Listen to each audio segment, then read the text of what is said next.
Mr. Blue Room, we are back on Blue Monday after a pretty eventful weekend for the Toffees. Obviously, lots going on with the takeover, lots going on with stuff off the pitch and transfers as well. And we will get into that in a lot more detail over the course of the week on a few other shows. But joining me now to have a bit more of a light-hearted chat about a few different things and carry on from a conversation we were having the other week are Les Roberts. Les, how are you?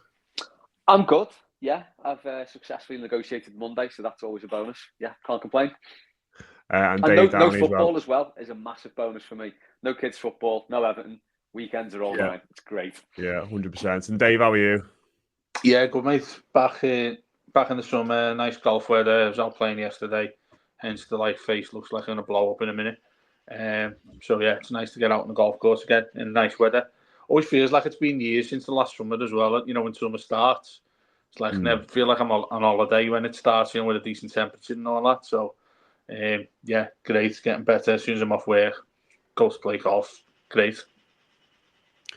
Wonderful stuff. I'm sure people who listened a few weeks ago will know that we went through our defenders, sort of looked at players we wanted to keep. And so I'm going to carry on a little bit with the midfielders. It'll be a bit of a shorter podcast than that one, obviously, because we haven't really got many midfielders, which I suppose is an issue in itself. We could discuss at another time. But obviously, people who did listen to the last one just sort of looked at players, look back at the season and what we do with them going forward into the new campaign. I suppose one, definitely, Dave, I'll start with you, that it is secure now, but we'll talk about him anyways, is Idrissa Gueye. Obviously, the club have activated the one-year extension to keep him around for another year.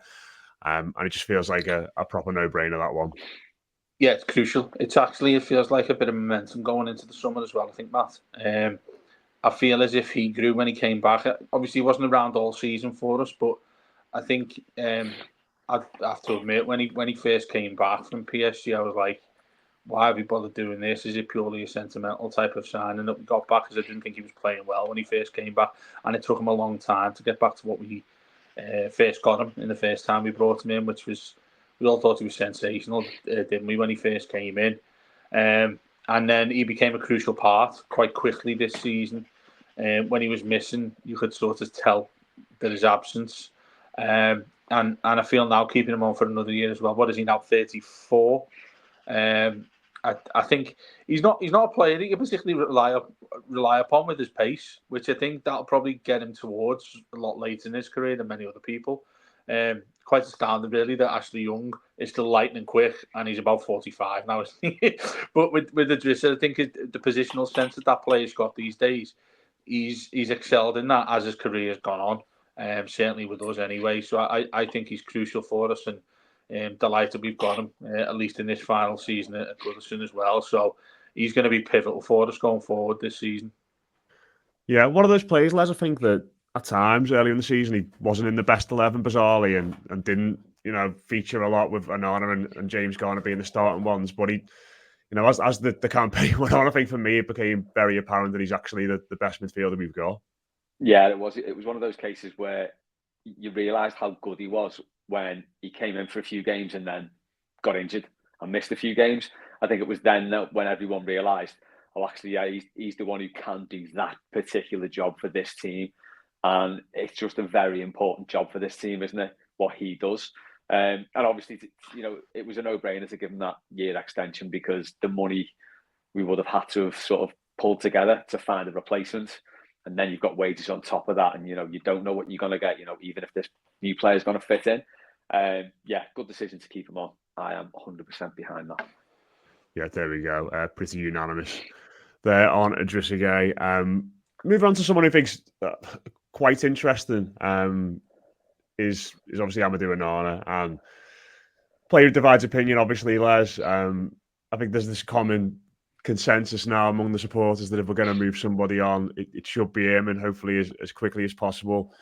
So we can obviously bank the money. We can potentially stave off interest from other players. But is that your mindset as well? Is it one of them where he's just, clearly got attributes, clearly could go elsewhere and do quite well, but it doesn't really feel like it's going to work at Everton, certainly under Sean Dyche? No, I don't think so. He's like the stats nerd's favourite, isn't he? It's sort of the new anytime. Yeah, basically it feels like any time you sort of have a go and say, do you know what, I don't think he's done enough in that game, don't think he's imposed himself enough on that game, you suddenly get, I don't know, pass completions, close downs and all other kinds of stuff thrown at you. But, being a bit of an old ass, I just go on what I see on the pitch. I got the stats to go for are basically goals scored and clean sheets, and then basically whatever you see on the pitch. And I just don't think he does enough for me. People have got different opinions, obviously, and people see something in him that I'm just not seeing. I think he just doesn't do enough for me for the sort of profile of player he maybe is or maybe wants to be. I just think you need more. Even if he's coming into what is a poor team, you think, as you say at the start, we've got no midfielders. You think he would shine and be an absolute dead set, first name on the team sheet. You're in, son. You're running that midfield today. It's your game to take, and he's very, very rarely done that.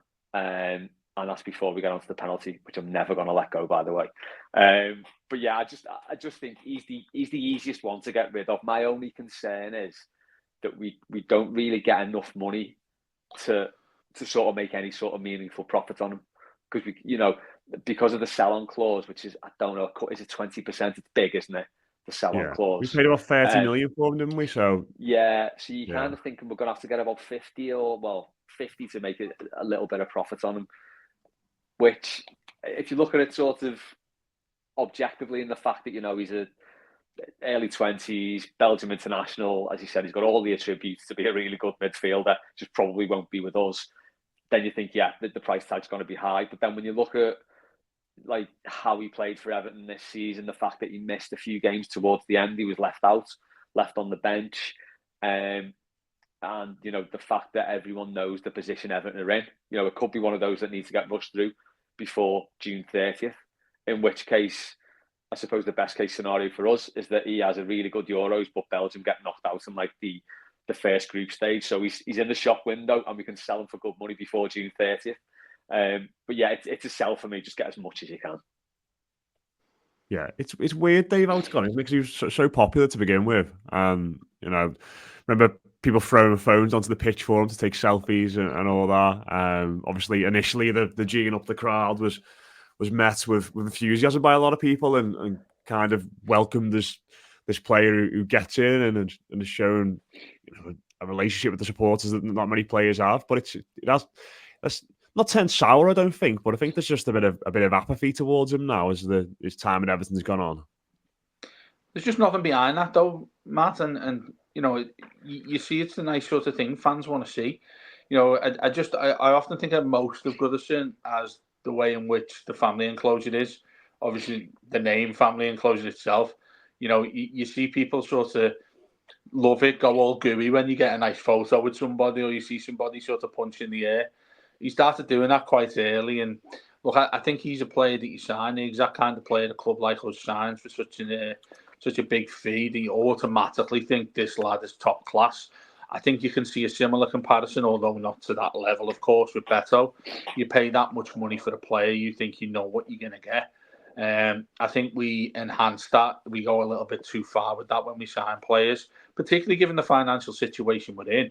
You're not going to sign somebody for 30 million and think, wow, we haven't got them. You are going to think, sorry, you're going to think, wow, we've just signed somebody for that amount of money. International, young lad, big fella, looks like he's got all the attributes you want for a Premier League midfielder. Everton have done well to get him. This is a great scout performance and whatnot. And I have to say, I probably think a little bit stronger than Les, and I'd sell him tomorrow if I had the choice. And I'd get the exact amount of money back, which I don't think we will, to be honest with you, because whilst he's a necessity to sell, in my opinion, I feel as if it goes back to the issue that we're stuck with in terms of how far can we actually say no with the money that is thrown towards us. But I think 99.9% of fans, if not all of them, would say if we have to sell one of the assets we've got in regards to finances, it has to be him ahead of Brandwaite or anybody else. Pickford's name's been mentioned as one of the only three we've got who's really going to get you any serious money that you might need, given the situation we're in with finances and what's going on above off the pitch. But yeah, I mean, I agree with Les. I don't think he's given me anywhere near enough to give me confidence in what he's like. I mean, I can think about maybe a handful of games where I've looked at him and think he's changed it. I mean, you think about when he scored away at Burnley, I think it was, wasn't it? You went and got the away win then. And look, it's if you're not a fan of Everton, or if you're listening to this, you know, many fans of other clubs listen to what we're talking about here. They'll be like, you must be crazy what you're talking about with this fella. Because they probably haven't watched him in sort of every single game we have, but also when you see him play for his international side, he is the real deal. You seen him? Anybody seen him at Wembley when they were playing England last month? I think it was the month before last. He was exactly what you want as a midfielder. That said, the one thing I will sort of throw in his direction is what's in and around him. There's a lot of mitigating circumstances in and around him at Everton. For many players, obviously, we can say that. But I feel as if somebody of the quality he's got, undoubtedly, should be showing a hell of a lot more than a club that's struggling. And he hasn't done that. And you referred to the fee that we'd have to take to get our money back. So it's, 20% we owe back if we go and sell him? What are you looking at getting there? 40 odd million need to get so we get our 30 million back. I think that is a big call. It's a big ask to be able to get that. One, in our financial situation, and two, given that he's not really one that you look at and think, oh, you know, he's a cert. He's somebody like, say, an Arsenal come in and looked at him, or a Spurs. Yeah, he's essential, the player we watch. If you'd seen him play at Everton and you're one of those clubs who think he's got every asset, you'd still be thinking this is a high risk that we're going to pay a hell of a lot of money for. Matt, just on that, do you think he could sort of go into that, say, the Arsenal team with better midfielders and become that player pretty much straight away? Like Dave said about, you know, the Belgian thing, when he played for them at Wembley, he was really good. Do you think it is just a case of that? Just better players? I think that's an excellent question. I think, you know, Arsenal, you know, they're very particular in regards to cases. If you went like team for team in the Premier League, and potentially want to look at him. You think for Arsenal, I don't think he'd get near Arsenal's midfield. He'd be a substitute. He'd come on off the bench for the last 20 minutes, half an hour. I don't think he'd get near their starting 11. That said, he essentially, you can see it from the start when he came in, he was going to use Everton. And look, obviously, I don't know the lad, but I think it's blatantly obvious. He's come to the Premier League to use a club as a stepping stone to get somewhere bigger, to become a Champions League player. And he hasn't done himself too much of a favour in that, because he hasn't shown many, including ourselves mostly, that he's able to go and do that. So you hear rumours and all that, and the transfer window goes a bit mad, doesn't it, over the summer, and we're going to be covering those sorts of things. I don't see what club comes in for him in the top six. I don't know who comes in for him, given the money that we essentially are looking for as well. So it's twofold, really. Yeah, I think someone will come in for him, just because they'll see the good bits we've spoken about there in terms of his size. You know, he's fine on the ball, but his tackling's fantastic. Still young. Has shown that he can be effective in a team which plays possession football like Belgium do. Although I think maybe we're putting quite a lot of stock in one good performance for Belgium there against England at Wembley. I think good point. Yeah. Overall, his performances for Belgium have been a bit hit and miss, haven't they? I think when I've seen him in the major tournaments. But listen, he is still young. I think Rob was saying this on one of the shows recently that, you know, I think because we expect so much from him, we kind of forget that and the grace that we give some young players in the squad about learning and developing and being able to move on. He doesn't necessarily get the same that same level of like a buffer from us, really. So I think it's an interesting one. I think I agree with what you both said in terms of if we're going to sell someone this summer. I think it should be him. I maybe don't think it's going to be a situation like Anthony Gordon where he goes elsewhere and it just clicks pretty quickly, and you can sort of see, you know, that move worked out so well for him. I think it might take him a bit longer to maybe go elsewhere and drive. But I think sometimes it's fine to say as well, like, you don't have to win a transfer. You know, as a club, you don't have to get win this, or the player doesn't have to win, or the opposition club doesn't have to win. Like, I think there's a lot of that with Gordon, wasn't there? Where there's a case of, you know, when he was shy to begin with, we were all bragging a bit. The team and their fans have been bragging a little bit. I mean, he's been bragging himself a little bit. His head seems to have ballooned, doesn't it, since he's gone up there? But I think sometimes you can just say it's worked out well for everyone. Like that. Yeah. I think that's an I excellent think Onana could be a similar situation. Like he's clearly got attributes that would make him a good player elsewhere. Not necessarily for us. We could do with the money. It's like it feels like, yeah, if it was to go on, everyone could just sort of walk away from it quite happy and say, listen, it's been all right, but we're all happy to go our separate ways, and that's fine sometimes. Do you know what I think the perfect example of that is? Basically, Declan Rice. Is that West Ham got really good money for him. He'd won a trophy at West Ham. That was the last thing he did with them. Yet I still know loads of West Ham fans who hate him. Probably because he went to Arsenal, but it's quite funny, isn't it? The way it's just a football fan thing, isn't it? You just have that edge about everything, and you just can't wait to hate everyone. I think it's like Grealish as well, isn't it? Grealish was the same with Villa. I see when they were playing City, he just got a dog's life from Villa when he's obviously from Aston Villa. Same as Gordon was for us as well. It is hard. It is difficult. Go back to Rooney. He's the prime example, isn't he? It is difficult when you see a player go who's been one of your own for them to kick on and do what they've gone and done there. But the other thing that we didn't add into the conversation with Onana as well is you could easily see him go abroad. Could easily see him go into La Liga. Could easily see him go elsewhere. Bayern apparently want him, don't they? And obviously Company will know him quite well. Yeah. Well, there you go, mate. I mean, that's going to be really interesting what goes on there. Obviously, you're talking about clubs there that don't really have any financial issues that many Premier League clubs do. So, I mean, that's the sort of thing I think when you get rid of a player that's decent, i.e. going back to Rooney. If Rooney left and went to Real Madrid, I wouldn't be half as arsed as I was when he went to Man United. So if he's going to go, I don't mind him going and ripping the world apart, just as long as it's not in the Premier League. Yeah, but I think we're all in agreement there on sell for the right price. If reasons. Again, like I said, I think it makes sense for everyone if that was to get done. But obviously, these things don't always work out like that. Carrying on with central midfield, Dave, I'll come to you first on James Garner.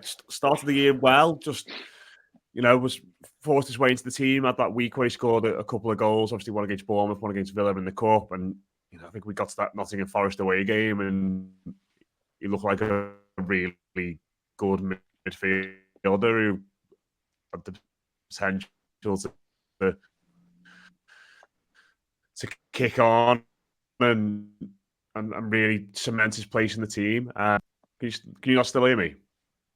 Yeah, I've got you. Yeah, I can still hear you, mate, just about. Right. I'll throw it. You look like you're right there now, mate. Carry on. Yeah, so actually a bit of space. But yeah, he looked like he could have established himself in the team and he could really kick on after the move from Man United, but just faded so much, didn't he, in the second half of the year?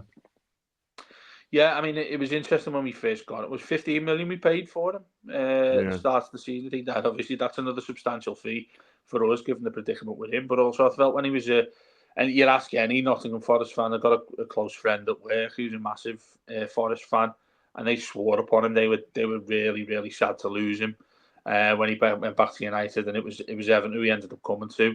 I was quite excited when we signed him as well, desperately needed to sort out the midfield.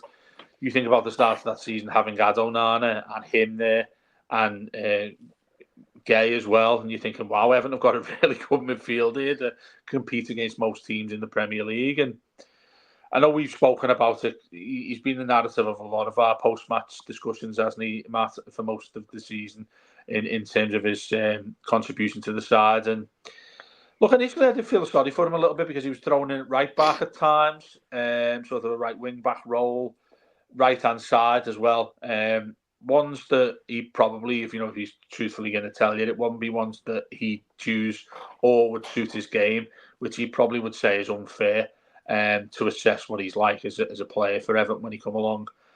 I think he's got bags of talent, this lad, and I feel that he's just in a bubble of his own at times when I watch him play. And he's just trying to sort of burst out of it. He's trying to do something and make a contribution that he's got the talent to be able to do, but just can't quite get that over the line.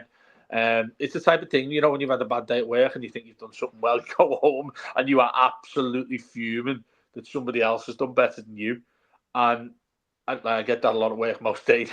But with that sort of aspect of the way in which you play as a footballer, that must be incredibly frustrating. And I think he'd be that type of player. I mean, if you look on his social media as well, and I know a lot of fans do, a lot of players do it anyway, but he seems to absolutely adore this football club and he's desperate to kick on and do what he wants to. I think the fortunate thing that's happened to him as well is, given our situation in terms of squad wise, he's got the game time to be able to change and make this better, make a position his own in there. I think there were flashes of that at times, and he very much reflected the inconsistent we had as a team as well, lest we forget. But I feel there's a lot there that you need to work with. I think there's a lot there with Sean Dyche to be able to get him in an environment where he can really thrive. So I've no doubt to keep him. I think he's a player that could really kick on for us. Just like I said, I mean, it's hard to say get the right environment for a player that we haven't really got the facility to be able to do so. But I don't think it'd take much to get him into a player that you're putting quite high up when you write that team sheet. Yeah, I think for me, that's obviously like Dave said, it's sort of been a running joke that I maybe think he's a bit overrated throughout the course of the season. But I think if giving him a bit of grace, I think that the one thing you could look at last season is that he went into the situation where he went from hardly playing at all the season before because of his injury. He had quite a bad back problem, didn't he? To basically being an ever presence in the team, and then around that Christmas period when we were saying a lot of these lads, the legs might fall off in the second half of the year because they've played so much football. He was obviously one of them, and he was coming back on the season. He's not played much, so perhaps there was a physical aspect there as well. Because whatever you think about him, he's not a footballer who leaves anything out there. As he is intense, he does put himself about, he does go into tackles, he does chase everything down, and it may be that side of things did just catch up with him a little bit in the second half of the year. Yeah, definitely. I think, we did say that at Christmas, didn't we? Like, these players were getting played week in, week out. So as you say, if he's come on the back of a bad injury, it's always going to affect him. But yeah, I think I'll probably file him the same as Amadou Onana, really, where he's had a season that was just overall a bit disappointing. And I think if he had the profile of Onana and we could get the money, sort of relatively speaking, or comparatively, that we get for Onana, I'd probably say sell him if we could get the money. Because I think it'd be quite unfair to say, yeah, Onana's been crap, sell him, but Garner, well, we'll keep him. Because I think they've both had pretty similar seasons, really. They've done some things all right, but overall been a little bit disappointing. But I think because of his profile and the fact that, there's not going to be clubs clamouring after him, we're not going to get big money for him.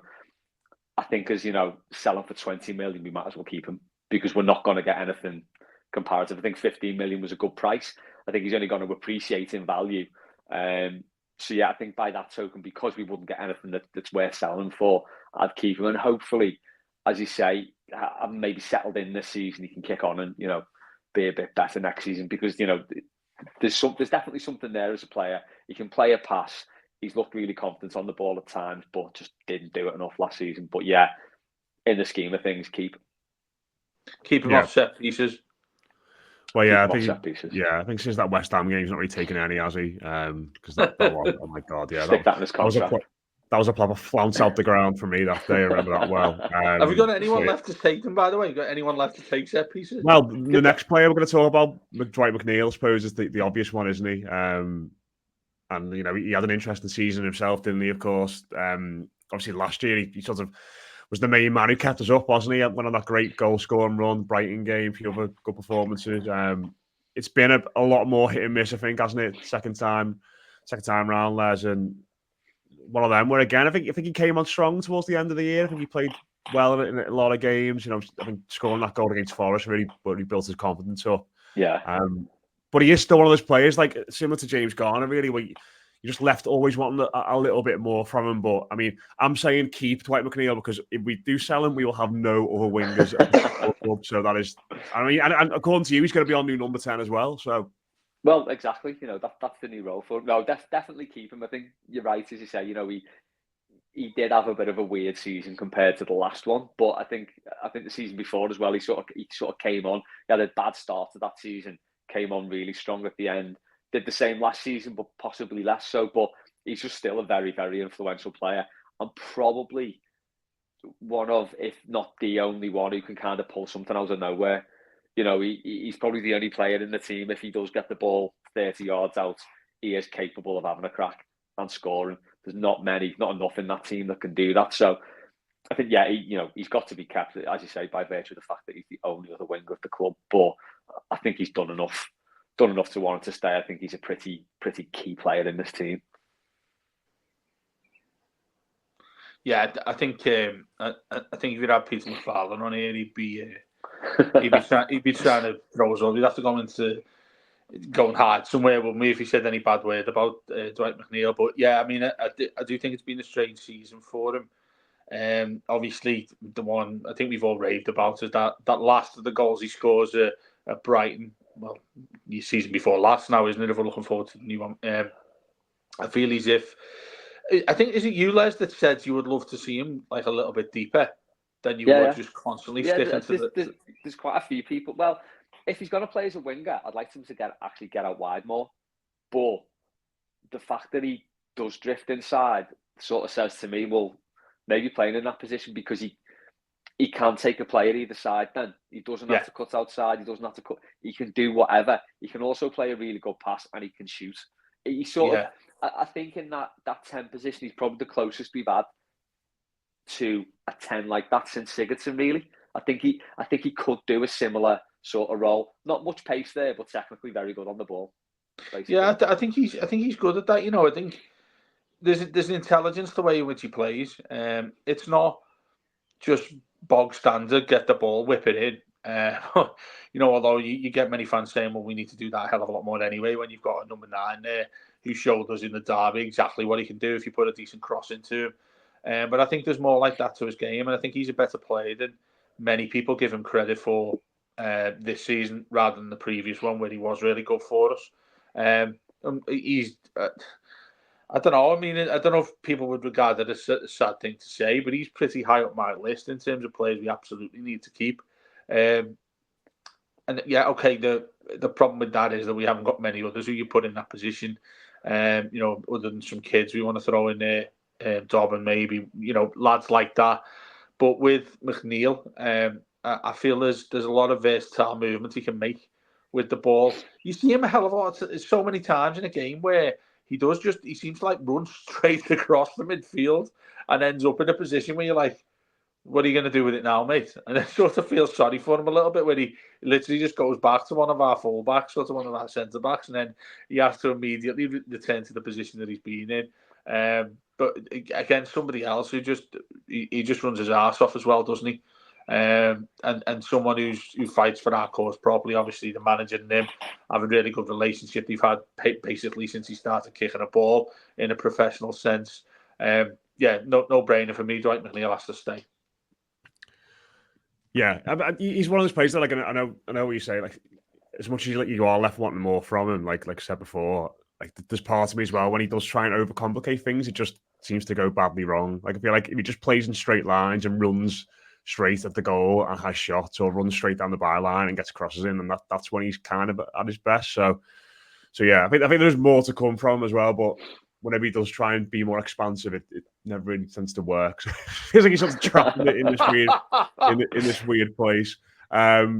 Final senior player anyway. Really interesting end to the year, Dave, was Decore, wasn't it? Came back in. I think we all sort of thought it was going to instantly click again, and our winless run was going to come to an abrupt end because our main goal scorer and the player who's going to knit it all together was back. And I mean, it just didn't work, did it, for him? Just didn't look anywhere near the same player. Can't really remember him having many chances at all. Just a really weird end to the year. And, you went from being somebody who felt like we couldn't do without to somebody towards the end of the year sort of saying, well, is he still commanding a place in the team? But I think that the encouraging thing is, I think the last couple of games we played, certainly Sheffield United at home, I think away at Arsenal, he did look a little bit more back to his usual self, and hopefully with a break now he can kick on again. But bit concerning the way he ended the year, wasn't it? Yeah, I mean, it's certainly not for the lack of effort, is it, with the lad? Because he seems to epitomise what you want to see from a team that's going to be fighting relegation, which he has done since he's been here, really. Yet really surprising. I mean, he had the long spell off injured, didn't he? But then when he did come back in, it was like, didn't really. I remember, like, you select an 11, you watch the game. I didn't see him involved as much as. Firstly, you'd want to see him more involved, but also position wise as well. It didn't fit the way in which we've seen it previously, which made him our best player. Certainly to keep us up the previous year, that goal sort of epitomised him, didn't it, against that Bournemouth side on the season before then. And yeah, it's a really strange one with him. I don't feel as if that he's the kind of player that's had such a poor season that you'd be like, you want to keep him at the 11. He's somebody that starts. He's somebody that, you wouldn't put him on the bench if he's 100% fit. But there are a few things to look at with Dice that puts him back to the level of a player that we had for a long time and was so crucial to us. Goal scoring as well. I mean, I can't really think of a crucial chance that he's had where, that also in the same spin of the fact that I haven't seen him have many chances at all, really. And you want him to play in that sort of... He plays in a position that you can't really define at times. And I don't know whether that's bad for him, because obviously he's flourished so many times when you need him as a 10, when you need him as somebody who could even play as a 9 if you've got an issue with that. And him and Dom, used to be hand in hand, in my opinion. I thought you're looking at two really successful forwards there who are going to bag you plenty of goals in a season. And he's the one, obviously, who was injured. Then he comes back and it just wasn't clicking for him for whatever reason. Certainly not for the lack of effort, like I say. But he's still he's essential for us. He's crucial for us. We have to keep him. That said, I mean, I don't think he'd have anybody coming in for him. And I mean, there's some Saudi links, wasn't there, last January? Well, I think. Yeah. Well, that's it. I mean, I think one of us three will be linked with Saudi at some point. It just seems to pop up for players randomly, doesn't it? With him, no. I don't think anybody's going to come in and want him, given the season that's just gone. You're not going to look at him and say, "Wow, I really need to go and get that lad." So yeah, he's staying. You just need to get him back to how he was, basically under Lampard, and then when Dice came in. He's the player you look to first of all, and you'd have him. If you're putting a 10p bet on, you put him as the first goal scorer for Everton. Yeah, Les, what do you make of it? I mean, there are a few games later in the season where he played a bit deeper, which maybe helped him get a bit more involved, but it still feels like he's at his most effective when he is being like that Tim Cahill, Marouane Fellaini split striker as opposed to another midfielder. Yeah, I think when he plays deep, he terrifies me. The closer he is to our goal, the more terrified I get because his touch is just so hit and miss. I mean, for me, Dave, I'm going to disagree. He's got a year left on his contract. I'd try and sell him. I think I'd try and get something. Has he only got a year back? I thought he signed a new one. Yeah, June 2025. Left, though, isn't it? Yeah. Was it a 2-year deal? Was it he signed? Yeah. So I just think maybe cash in now. What would you get? What would you get now? Well, I don't know, but I think we could look for some better quality in there somehow. Maybe a loan signing or something, because I just think he did have a pretty rubbish end to the season. Okay, he scored a couple still, and he does still feel like that player who's going to be on the spot, like you said, Matt. That sort of Tim Cahill role where he just pops up and will knock one in for you, but. I don't think he finished the season strong enough. I think he's in his mid-30s, getting towards his mid-30s. Yeah, I think if we want to kick on, or we want to, kick on from last season, I think we sell and try and get someone better in that position. Someone more adept on the ball, really. Someone who's, I don't know. I just think someone better for me. I think like when he's at his best, he's like perfect for that position for the way Dice plays. But I do know what you're saying. Like, you just sort of wonder if like the signs are there that he is starting to taper off a little bit, and we might have seen the best of him. But I think he's been through spells like this in his Everton career before, hasn't he? Like he's had quite a few like spells where he's had like 6-week injury layoffs, and sometimes he's come back and taken ages to get back up to speed, and like occasionally he's come back and looked amazing from the off. So hopefully this is just one of those where it's taken him a while to get back up to speed and he can just hit the ground running again next season. But I don't know. I'm probably air towards keep, I think, just because it's one of those positions in the team where, as we established, we haven't got many midfielders, and if he doesn't play there at the moment, and we've got to move McNeil in there, it just creates more problems in other areas. So yeah, I think it's a tricky one, but I'd air towards keep. But yeah, we've done the midfielders anyway. The next version of this, we're going to look at the forwards and some of the younger players in the academy squad as well, and sort of looking at their future. Just before we wrapped up, lads, wanted to mention, obviously send our best wishes to Kevin Campbell. I'm sure we all saw the news over the weekend. I'm sure all the supporters saw the news over the weekend. Obviously, he's been a guest on this podcast a lot down the years. Always great to chat to. Obviously, an Everton legend and a great fella off the pitch, but obviously just want to send his best wishes to his family. I mean, I know both of you guys have dealt with him as well. Davey's just a stand-up fella, amazing Evertonian, and it's just desperately sad seeing that news over the weekend, wasn't it? Oh, absolutely. He's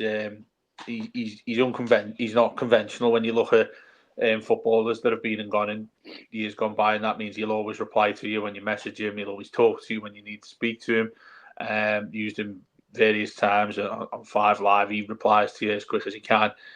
Absolute gent. Lovely guy to talk to. Like you say, we've had him on plenty of times. He's spoken to us about Everton. Obviously, even bigger probably down at Arsenal, isn't he, too? Forest as well. He's a bona fide legend. You think what he did that season, he came in on loan. That kept us in the Premier League. That alone makes him an Everton legend. And yeah, couldn't speak highly of a former footballer, really, who just he loves the game, loves to talk. You see him on the telly a lot as well.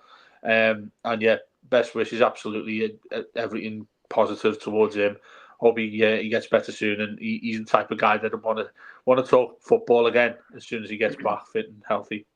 Yeah, always got a smile on his face and happy and positive, Les, isn't he? Whenever you see him do anything, so it just makes it even worse to hear the situation he's in at the moment. Yeah, it's really sad. I think I've only done one podcast with him, and I was quite nervous beforehand because it was like, shit, I'm doing a podcast with Kevin Campbell here. And it's quite intimidating when you're speaking to a football, especially one you've absolutely adored when they played. But like seconds in, dead relaxed. He's just such a nice fella. Yeah. He's just lovely. He just relaxes you straight away. Dead genuine, as you say, really happy and upbeat. So, fingers crossed that can pull him through this, because it is like really sad news to hear the trouble he's in there. Yeah, the social media is great as well. If anyone looks at the social media, he's always, every single morning about 7 a.m. he always wishes you to have a good day, hope the sun's shining and all that sort of thing. It's like 4 a.m. I think I did a few wake-ups with the baby, and he was getting up for the day, tweeting out attack the day and all that sort of stuff. So. There you go, mate. Kevin Campbell always put a smile on your face as well as have one on his own. Yeah, absolutely. But yeah, let's hope we hear some good news on that over the next few days anyway. But yeah, thought to be appropriate to finish on that. But thanks everybody for listening. If you're listening to us and you liked what you hear, do leave us a rating, do leave us a review on your podcast platform. If you're watching us on YouTube, do hit subscribe. It should be below where Dave is on your screen, the button to do that. Leave a comment, let us know what your thoughts are on those players, whether you'd keep them or sell them. Like I said, we'll do the forwards and some of the youth prospects next week here on Blue Monday. But hope you enjoyed that to start your week. We'll have loads of content coming up in the next few days. Up the toffees. We'll speak to you again very soon.